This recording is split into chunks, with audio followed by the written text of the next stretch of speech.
my name's Kalthoff and welcome to a Stamping to Share video. Today I'm going to show you how to watercolor this beautiful card. It uses a stamp set called Helping Me Grow and then also timeless textures, as you can see just a little bit here on the inside. And so let's go ahead and get started making this card. The first thing I want to do is show you the actual stamp sets we're using. Both of them are from the 2016 Occasions catalog from Stampin' Up!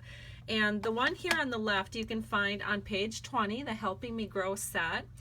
And it's just a lovely set, great for friendship, thank you cards, or for people that are crazy about flower gardening, because these kind of have that feel of planting your garden. And then also timeless textures. I knew this was going to be one of the first stamp sets that I ordered out of the Occasions catalog, just because I love anything that reminds me of coffee or vintage, or just any of these textures are just so beautiful. And so I, of course, am using this quite a bit. And I do love this because it looks great. It just looks absolutely great with the Helping Me Grow stamp set. So let's go ahead and get started. The first thing that we're going to need is our base card. This is 5.5 by 8.5, and I've gone ahead and scored it at 4 1/4. And it is Marina Mist cardstock. And I'm just going to fold along the fold line here and give it a little press with my bone folder. Then we're going to go ahead, set this aside for a minute, because I'm going to show you what we're all layering. So the next thing that we want to do is cut some cardstock. This is Sahara Sand, and I've cut this a little bit smaller than what I would normally do, just because I wanted a tad more of the Marina Mist showing through on the other side. So this is 3 7/8 by 5 1/8, and you will need 2 of these, one for the inside panel, which we can go ahead and stamp right now. And I'm just going to use a little bit of our Wild Wasabi ink and our timeless texture. We're just going to stamp this right here towards the bottom. And that's all there is to it. So let's go ahead and get this out of the way and put the inside panel of our card. I'm using a little bit of multi-purpose glue, and we can go ahead, open up our card, and set this right in over here. Just make sure all 4 borders are nice and even on the right hand side here, and we'll just set this aside again. Alright, and now it's time to do some stamping. So we have some shimmery white paper here. This is 3 3/4 by 5 inches, and I've made this just a little bit smaller than our Sahara Sand panel. I'd like a little bit of the Sahara Sand panel border to show through, because we're going to be layering a ribbon on later on that's in Sahara Sand as well. And so I'm going to do my stamping first so we can get ready to watercolor this card. I want to use a Stampin' mat from Stampin' Up! Because we're using photopolymer stamps without a cushion. So this will be our cushion. Then I'm going to lay my shimmery white paper down over the top of that. Then I'm going to bring my stamp into the picture, and it's a little bit odd. I have it on a block.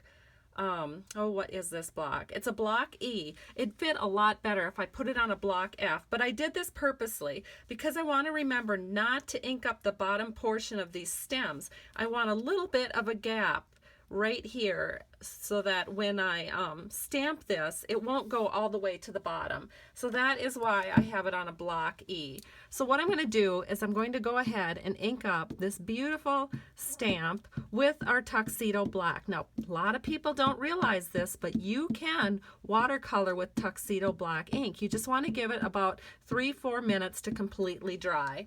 And now that I have this all inked up, I'm just going to stamp this on our shimmery white paper, give it a nice press, and voila. And you can see that I have a space here, and that's good because I'm going to be layering my ribbon there.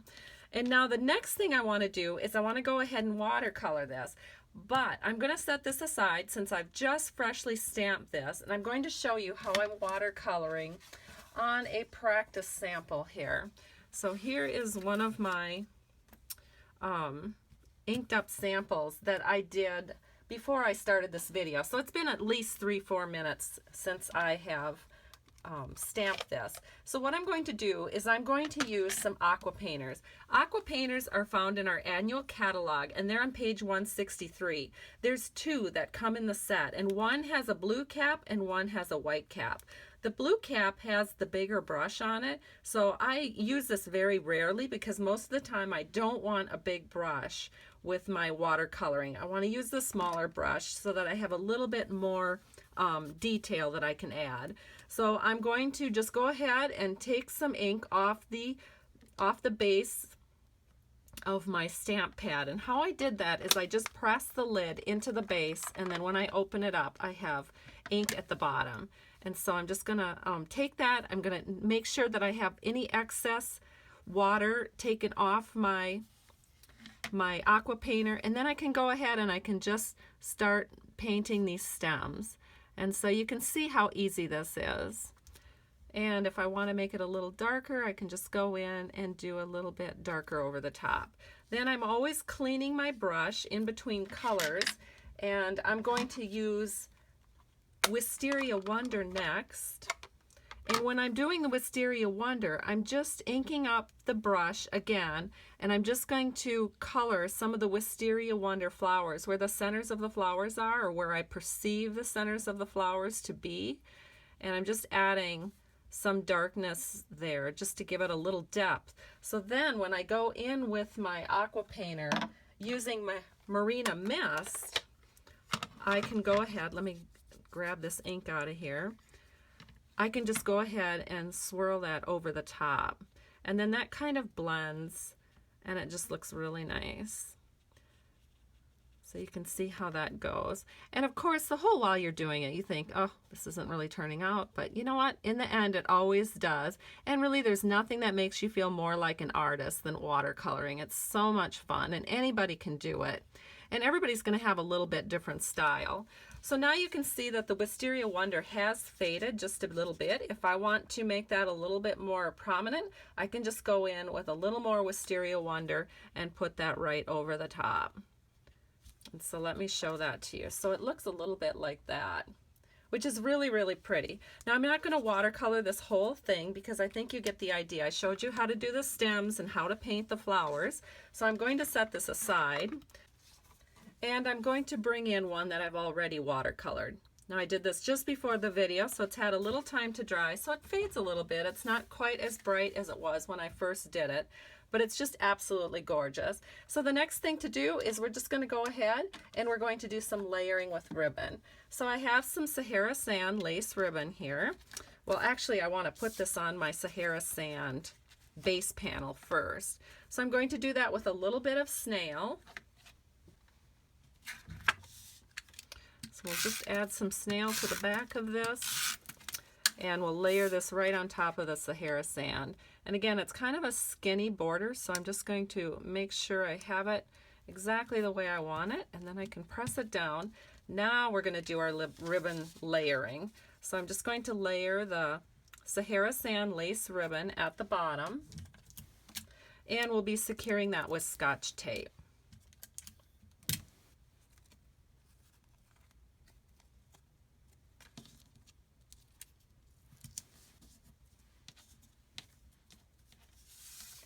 Then we're going to do the exact same thing with a layer of our Marina Mist cotton ribbon. We're just going to put this right through the middle of the Sahara Sand ribbon. And again, we're going to add a little Scotch tape to secure it to the back.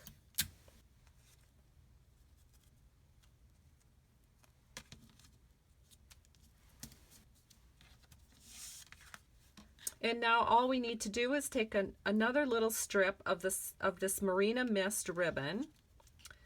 And this is just so pretty. We're going to just tie this off into a little tie-on. And then we'll trim it with our ribbon scissors, which is Stampin' Up's craft scissors. And the front panel of our card is complete. So now we can just go ahead and add this to our card front. So let me get a little bit of multi-purpose liquid glue.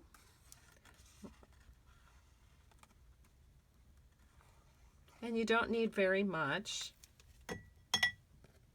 And then we can just center this in on the front of our card. And you can see that 1/8 inch difference where I cut that Sahara sand and shimmery white panel down makes such a difference because it just adds a little bit extra blue, which really helps to pick up the flowers. And so here's the card I've just completed for you. And here is the card I've done in advance. So thank you so much for joining me for a Stamping to Share video. I truly appreciate you. If you need a demonstrator, please be sure to visit my blog at www.stampingtoshare.com, and I have links there where you can place orders. Or if you need some catalogs, why don't you go ahead and get a hold of me. I can be reached at stampingtoshare@gmail.com if you'd like me to mail you out a couple of catalogs. Have a great day. I truly appreciate you. Bye-bye.